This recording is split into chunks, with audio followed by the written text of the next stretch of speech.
everybody, and I'm a huge fan of The Office. And when I say that, I mean that I'm just a regular fan, because I think that there are only two types of people who have seen The Office. The first group of people, they have seen The Office once and they watched it and they were fine with it, they were okay. And then the second group of people who are insane fans. There aren't just regular fans. We're all insane. We've rewatched the show billions of times. We can quote every single line. And when I say every single line, I actually mean it. Like, not just quotable lines, but every single one of them.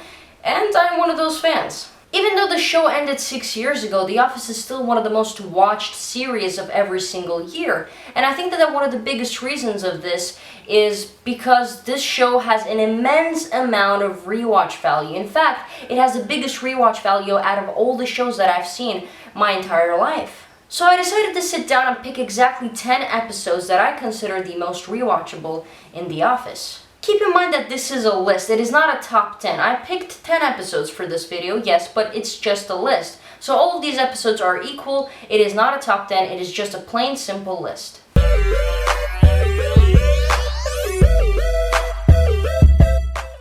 The first episode that I'm going to talk about is the 5th episode of the first season, Basketball. Now, I know that the first season doesn't have the best reputation. In fact, when I watched it for the first time, I thought it was pretty weak, because I heard a lot of great things about The Office, and I was like, is this it? And obviously, watching season 2 afterwards, I did feel a big shift. But coming back to the series now, I felt that this season is pretty good. Actually, I enjoy every episode, even the pilot, which I didn't really like, now I kind of enjoy. This season only has 6 episodes, and even though, as I said, I kind of like all of them, Basketball is definitely one of the best. So the story is that Michael decides to have a rivalry between the office workers and the warehouse workers in a friendly little game, Basketball. Now, in any other show, this episode could be boring, but we have Michael Scott in this show who thinks that he's the best damn basketball player out there. In fact, he calls himself a basketball machine. And obviously, Dwight wants to be in the team, and after a little bit of contemplation, Michael decides to have him on the team. Now, because it is Michael Scott, he has specific people on his mind for his basketball team. The first one, the secret weapon, the African-American in The Office, Stanley. You know, he's the best basketball player. Secret weapon! Stanley! Oh. What? You gotta be kidding me! Thanks, Michael, because he's African American. And when Kevin says that he wants to play, and Phyllis says that she wants to play, he's like, no, you guys shouldn't play, because, you know, it's Michael Scott. And meanwhile, Jim gets an opportunity to show off his basketball skills to Pam because he's playing against their fiancé, Roy, and we all know that little tension between Jim and Roy, especially in season 1, that tension was there and it was kind of awkward. Now, the entire basketball game part in this show is hilarious. I love it. It's just a great fun episode. It's very simple, but it works perfectly and is one of the best episodes of season 1 out there.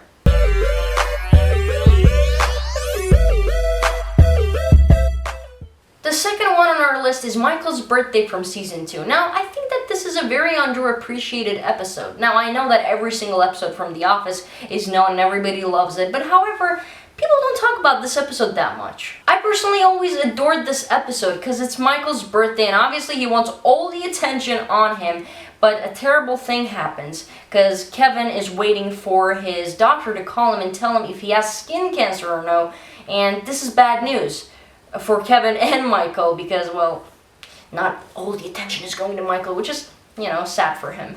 Hello, Michael. Hey, you. I'm returning your call. You said it was urgent. It is urgent. I just wanted to call and wish you a happy birthday. Well, today's not my birthday, so. Really? Because I thought we had the same birthday.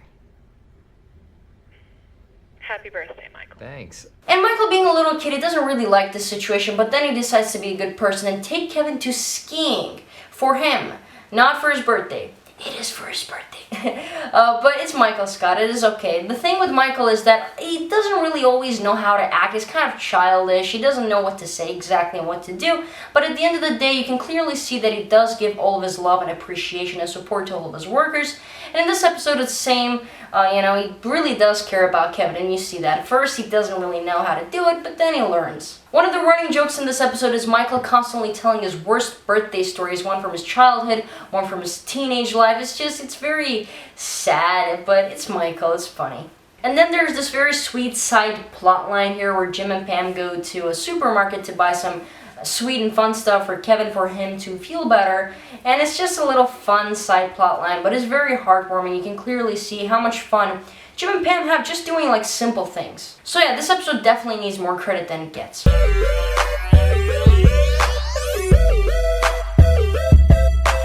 Take Your Daughter to Work Day is another season 2 episode that I absolutely love. It is one of my favorites to rewatch. It is hilarious. Now, since it is Take Your Daughter to Work Day, Michael doesn't really know how to act. He doesn't really like kids in the office, as he says himself. It's like HBO, no limits. It's not a kid's environment. At first, he thinks that way. But at the end of the show, we get to understand that Michael actually likes kids, because kids find him funny and cool, and, we all know that Michael kind of feels lonely, and he wants a lot of friends, and kids really like him.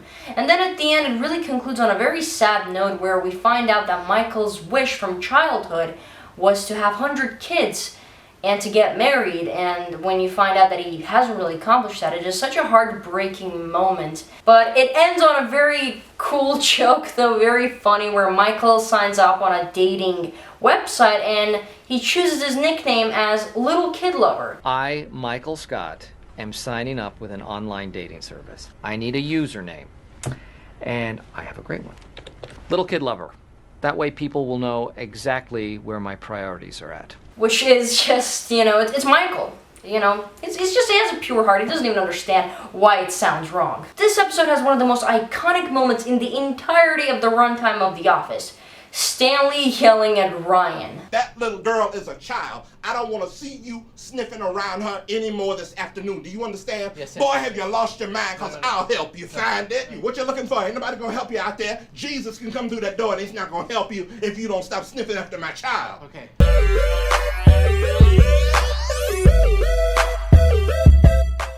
We have first episode of season 4 here. Now, I know that this episode is part 1 and 2, but I've always watched these part 1 and 2 episode as one, like as one 45 or 44 minute episode. So whatever you did, it's the first episode. That's what I'm talking about. Fun around the 44, 45 minute episode. It is genuinely one of my favorite episodes of The Office ever. This episode is insane. Michael hits Meredith with his car, and because everybody in the office go to the hospital to visit Meredith, Angela asks Dwight to go and feed her ill cat Sprinkles some medicines, but because Dwight's a farmer and he thinks that the best is to put that cat out of his misery, he feeds Sprinkles some medicines and he kills him, basically. Angela finds out, and if that wasn't enough insanity in this episode, what happens next is that we find out that Meredith has rabies, because remember in season 3 where Dwight endangered Meredith's life with a bag of bat. Remember when he had that bag over Meredith's head with the bat inside? Yes. Because of that, Meredith has rabies. And obviously, it's not all coincidence. It's not that all the office workers are crazy. No, Michael comes to the conclusion that the office is cursed. I have a guest here. This guy wanted to be in the video. No, he doesn't really want to be in the video, but yeah. He just came in and I decided to show him. Look at my cute cat. He's cute. Okay, back to the video. Now, Michael obviously takes the situation in his hands and he decides to host a fun run to cure rabies, even though rabies already has a cure. But it's another excuse to have something fun in the office, so Michael hosts a fun run that he calls Michael Scott's Dunder Mifflin Scranton Meredith Palmer Memorial Celebrity Rabies Awareness Pro-Am Fun Run Race for the Cure. The run itself is probably my favorite part of this episode. Jim and Pam are dating, not everybody knows it, in fact nobody, only the camera crew knows it, but we see them walking around, it's very cute, and then also Jen is a little bit jealous and a bit angry at Pam because she thinks that Pam was peeping at Michael when he was getting undressed, even though we know that it didn't happen. Michael let Pam in, even though he was naked. It's crazy, but it's The Office. If you've seen it, you know what I'm talking about. But yeah, the run is really funny. It's really, I don't know, I've always liked that episode. It feels so warm, I don't know why. I think in general, the first couple of episodes of season 4 are some of the best in The Office, but this one specifically, Fun Run, has always been one of my favorites to rewatch.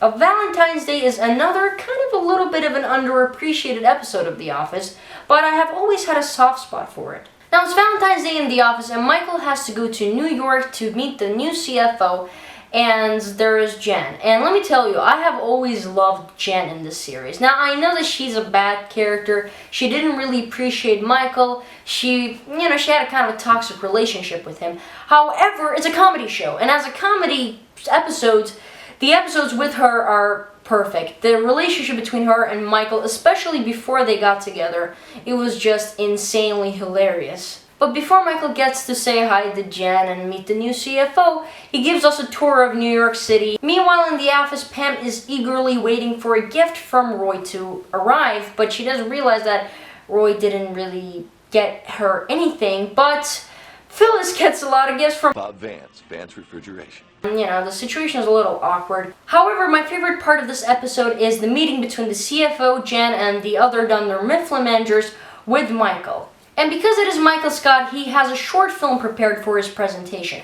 Was it required? Absolutely not. But Michael even has an outro for his film. It's just hilarious. I love that guy. And then eventually CFO finds out that Jen and Michael have slept together, even though they technically have just fell asleep on the same bed, as Michael states himself.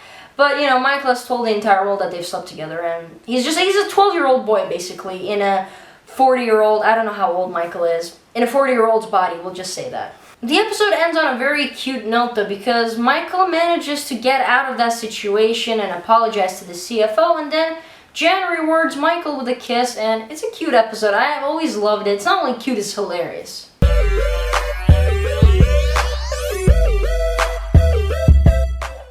The fire is one of the most popular and iconic episodes of the show, and for a good reason. So an alarm goes off in the office, and all the office workers are waiting outside for the firemen to arrive, and they decide to have a little bit of a fun game. But meanwhile that goes on, Michael gives his 10 advices for management and business to fellow new worker Ryan. And this was a very upsetting situation for Dwight, because Michael was talking to the temp and pretty much praising him the entire episode, and Dwight has always considered him to be the best friend of Michael and number 2 for him, and he has always done everything to impress Michael, which is kind of sad because, let's be honest, Michael didn't appreciate Dwight as much as he should have. And this results in Dwight crying in the car, but at the end of the day we find out that the Ryan was cause of the fire, and for the rest of his entire career in the Dunder Mifflin Paper Company, he is known as the fire guy, even though in the beginning of the episode we find out that he doesn't want to be known as any guy. But from now on he's fire guy, and it's funny, Dwight is super happy because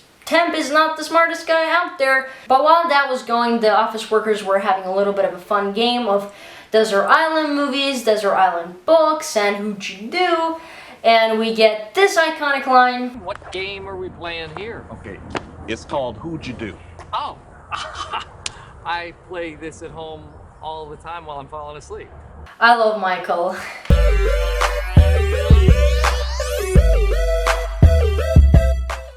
The Return is an episode from season 3, and it is another, I think, very much iconic episode of The Office. So in the previous episode, Andy Bernard, through a very shady activity, eliminated Dwight, and now Dwight is working at Staples as, I think, again, a salesman. And you would not expect this, but everybody in the office kind of misses Dwight, especially Michael. Michael starts to notice these little things, like plants are not that green in the office anymore, or his desk toys are not that organized, because Dwight was the one who would come in early in the office and do all these little things. And you might think, well, Michael's kind of an asshole for appreciating Dwight for that. No, he realizes that Dwight's replacement, Andy, is sucking up to Michael, and he's doing that not out of genuine love, but because he wants Michael to help his career. And then Michael comes to the conclusion that he doesn't want a worker to suck up to him because they think that Michael is going to help them with their career.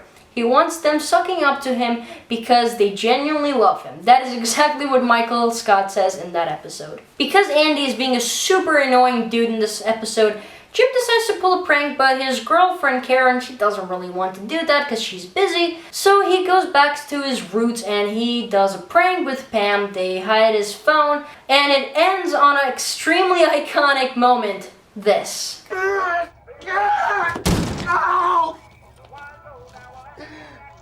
The ending is very sweet though. Oscar comes back, so Michael decides to throw a party for him, and then he goes and apologizes to Dwight because, you know, he was wrong. And Dwight comes back and he thinks that the party is for him. And I love this episode. It's very genuine. It's one of the moments where Michael really realizes that Dwight is a great guy. And even Jim himself says that he misses Dwight.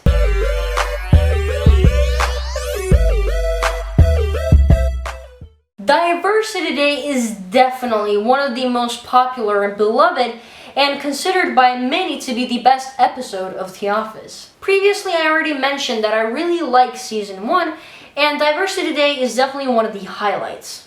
So a guy comes into the office to have a Diversity Day seminar because of inappropriate comments that Michael has made, and specifically his Chris Rock routine. Obviously, seminar doesn't go well because Michael decides to do the Chris Rock routine again when Kevin butchers it. Kevin obviously can't do the routine perfectly, and Michael's like, no, unacceptable. And, you know, craziness happens. Afterwards, though, Michael decides that that wasn't a seminar. The people didn't really learn anything.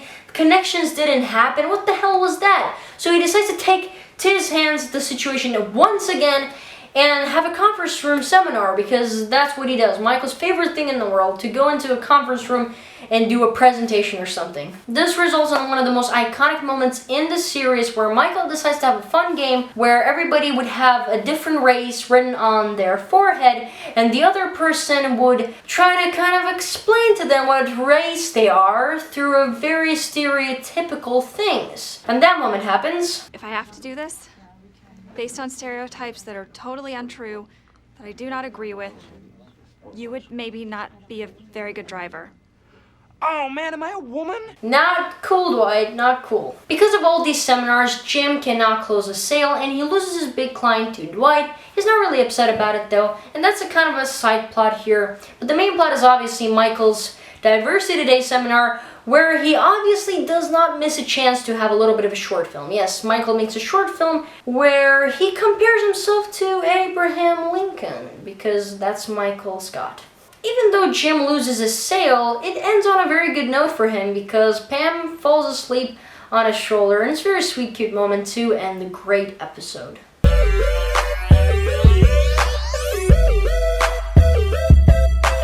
We're coming close to the end of this list, and as the 9th episode on this list, I picked an episode which I do not consider just to be one of the most rewatchable episodes, but the best episode of The Office ever, Dinner Party. It is very hard to pick a favorite episode of your favorite TV series, but for me, for the first time when I watched Dinner Party, I knew immediately that that was the best episode, that nothing can top that. And one of the biggest reasons for this is the perfect balance between cringy awkwardness and humor. And when Office episode can pull off this, it's great. In this episode, Michael finally traps Jim and Pam and invites them to a dinner party, and this time around they cannot refuse. And along with them, he invites Andy and Angela, you know, like a couple's dinner party, for a dinner party at his house with Jan, which I've already mentioned previously that I absolutely love episodes with Jan, and this is the best one.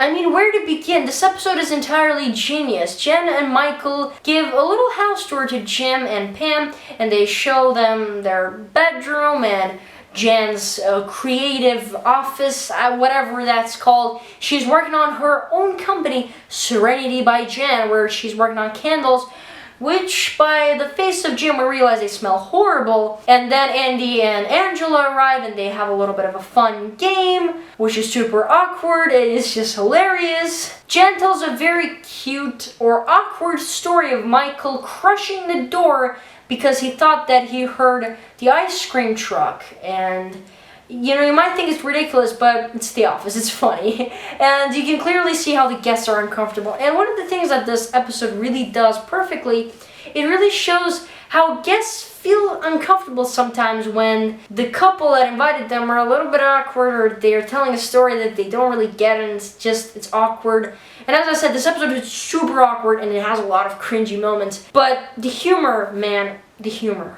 When I talked about awkwardness, Jen puts on the best music ever. No, not Pink Floyd, not Led Zeppelin. No, none of that good stuff. No, she puts on her previous assistant Hunter's music, which every Office fan knows by heart every lyric of that song, because it is the best song ever. I hope that song won a Grammy. You took me by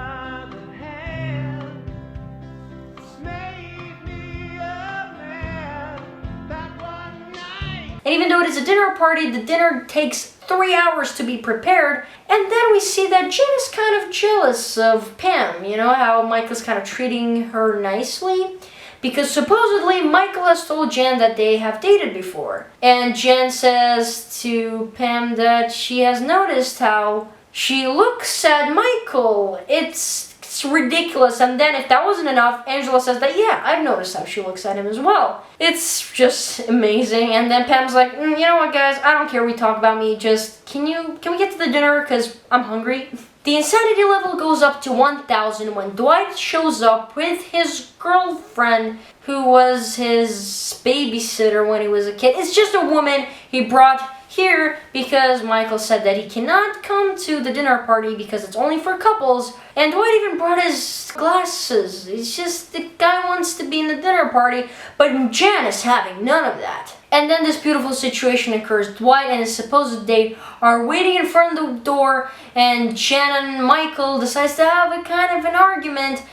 And all of this while the guests are in. Jim, Pam, and Andy, and Angela, they're all looking at this. It's just insanity. Michael tells Jen how he's given up everything, basically not everything, but he wants kids. But Jen doesn't want kids. It's crazy. It's insane. But oh boy, is it hilarious.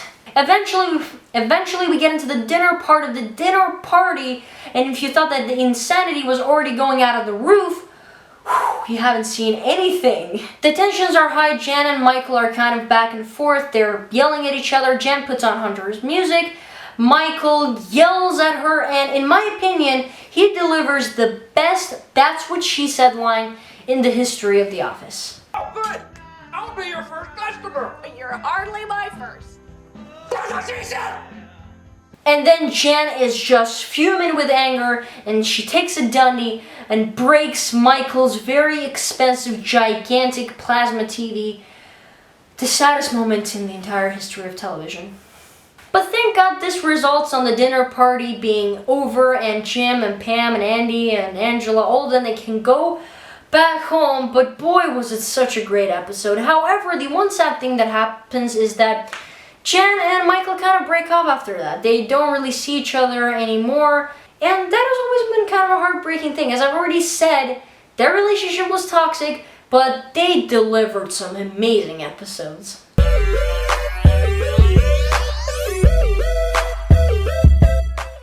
We're at the end of our list, and the 10th episode that I'm going to talk about today is Injury. Again, another very much loved and an iconic and popular episode of The Office that I have always loved, and I know that a lot of fans also have a huge appreciation for. In this episode, Michael clamps his foot on a George Foreman grill because he wants to wake up into a smell of crackling bacon, and you know, even though he lives alone, everybody deserves happiness, so he does that, and even though it's just a burn, obviously Michael acts as it's the worst injury ever that has ever happened to anyone. And obviously Michael gets very angry at people not treating him greatly, not giving him pillows and candies and sweets and opening the doors for him and basically cleaning up after him in the bathroom. So what does Michael Scott decide to do when the office workers do not know how to behave in front of an injured person? He obviously has a seminar in the conference room. He invites the building's owner, who's on a wheelchair, to give a little bit of a speech. The seminar doesn't really go the way that Michael imagined, and this office building owner leaves because he's irritated. But before that, he tells Jim that he thinks that Dwight might have a concussion, because before that, when the office workers found out that Michael needed to be rescued because of his injury, Dwight was the one, obviously, who volunteered to rescue him, and on a very big rush, he crushed his car into a pole, and we end up knowing that Dwight does actually have a concussion, and so the center of attention becomes Dwight and not Michael, which, as we all know, is a big problem for Michael. I burned my foot! Ryan crushes a couple of painkillers into Michael's pudding. As he states, that's the way Ryan feeds medicine to his dogs, because, you know, dogs don't want to take medicines either. But obviously that makes Michael feel better, and then they really need to take Dwight to the hospital. So Dwight, Jim, and Michael, they go to the hospital. Now Mike is still not happy. He wants to be the center of attention. He's like, you know what? Burn on my foot is very serious, and it's more serious than a concussion, but it's obviously not. And then at the end of the day, Michael's, as I said, he's kind of a guy who doesn't really always know how to behave and what to say, but at the end of the day, he's a sweetheart. He goes into this room with Dwight to check his brain and stuff, and At the end of the day, everything is good. And this is a very simple episode, but I've always really loved it. Because as I said, it's one of the most rewatchable episodes, and it's also one of the most hilarious ones. With a very simple premise, but it's also very sweet because of how Michael, at the end of the day, really does care about Dwight, even though Michael is a bit of a selfish guy. But that's kind of who Michael is. So that was a list of my favorite episodes of The Office to rewatch. Let me know down in the comments below, what is your list of favorite episodes to either rewatch or just your favorite episodes in general of this brilliant show. And if you enjoyed this video, leave a like. If you didn't, leave a dislike. And if you don't want to miss my other movie and TV show related videos, subscribe to this channel. And I'm going to go and rewatch some more of The Office. Bye. You took me by the hand.